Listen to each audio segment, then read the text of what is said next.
இந்த வீடியோவில் நீங்கள் பார்க்கும் பெண் ஒரு நடிகையோ மாடலோ அல்ல. இந்த பெண்ணினுடைய பெயர் நேஹா பியாட்வால். 2025ஆம் ஆண்டு தன்னுடைய 24ஆம் வயதில் யுபிஎஸ்சி தேர்வில் இந்தியாவில் 569வது ரேங்க் எடுத்து ஐஏஎஸ் அதிகாரியான பெண்தான் நேஹா.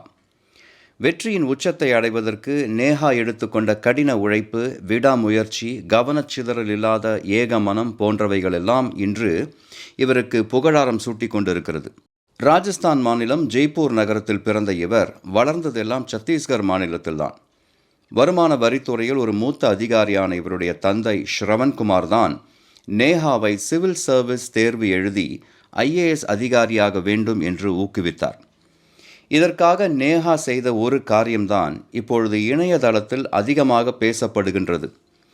3 வருடங்களுக்கு ஸ்மார்ட் போன் இல்லாமல் முழு கவனத்தையும் தேர்வில் தேர்ச்சி பெறுவதில் மட்டுமே செலுத்தியுள்ளார் நேஹா.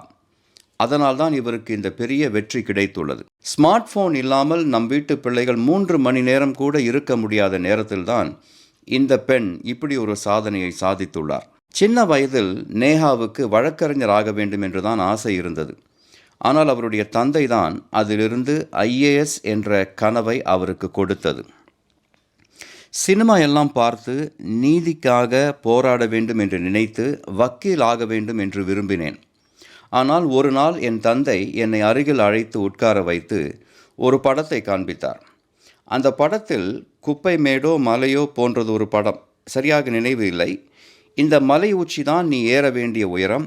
இதை அடைய 2 வழிகள் உண்டு.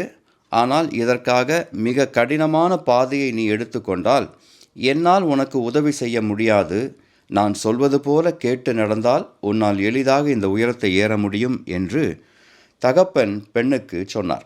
இதற்காக கோச்சிங் எடுத்துக்கொள்ள முதலில் நேஹா டெல்லி சென்றார். ஆனால் அது சரி வரவில்லை. அதனால் வீடு திரும்பிவிட்டார். பின்பு தானாகவே படிக்க ஆரம்பித்தார். 3-4 முறை முயன்று தோற்று திரும்பவும் முயன்றே இந்த உயரத்தை நேஹா எட்டியுள்ளார். கடைசியாக 960 மதிப்பெண்கள் எடுத்து இந்தியாவில் 569வது இடத்தில் ஐஏஎஸ் தேர்வில் வெற்றி பெற்றுள்ளார் நேஹா. நேர்காணலில் 151 மதிப்பெண்களும் எடுத்துள்ளார் நேஹா. முயற்சி உடையார் இகழ்ச்சி அடையார் என்பது இன்றும் உண்மைதானே?